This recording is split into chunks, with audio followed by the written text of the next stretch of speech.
A year into the job, UK Prime Minister Keir Starmer has scored some key wins, including recently signing major trade deals with the US, India, and European Union that will boost the British economy and wages. Opinion polls paint a different picture of his success.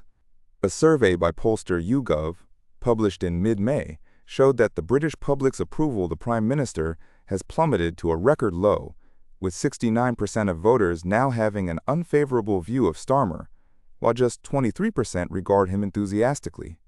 More worryingly for the Labour Party leader, the fall in popularity is concentrated among Labour voters, half of whom, 50%, now have an unfavorable view of Starmer, a 17-point increase from the last poll in mid-April. The share of Labour voters with a favorable opinion of him has meanwhile fallen from 62% to 45% over the month. With things seeming to point in the right direction for the British economy, what's going wrong for its Prime Minister? The UK's leadership might be touting their impressive record on trade deals recently, but cost of living pressures continue to worry ordinary British voters, and businesses are reckoning with Labour-led tax rises. The UK's annual inflation rate hit a hotter-than-expected 3.5% in April, up sharply from 2.6% in March, according to data released by the Office for National Statistics, ONS, on Wednesday. The data highlighted increasing pressures on British households, as prices of electricity, gas, and other fuels rose by 6.7% in the year to April.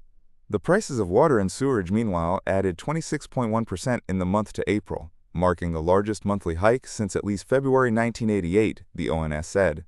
British businesses now face a higher tax burden as a result of government policies introduced in the autumn budget, as well as other measures deemed by many economists to be anti-growth.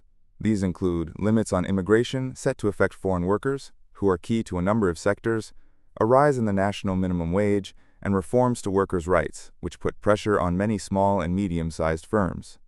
As such, lofty trade deals promising economic growth and investment that will take time to feed through are cold comfort for many British consumers and businesses struggling right now.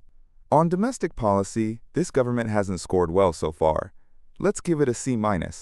Callum Pickering, chief UK economist at Peel Hunt, told CNBC's Europe Early Edition on Wednesday, "We've seen mostly anti-growth measures, and that's the thing that disrupted bond markets over the past few months. On foreign and international policy, the government is doing a fairly good job, with its latest trade deals a testament to that," Pickering said. Starmer has contained the downside risk that the UK and the US could really escalate on trade.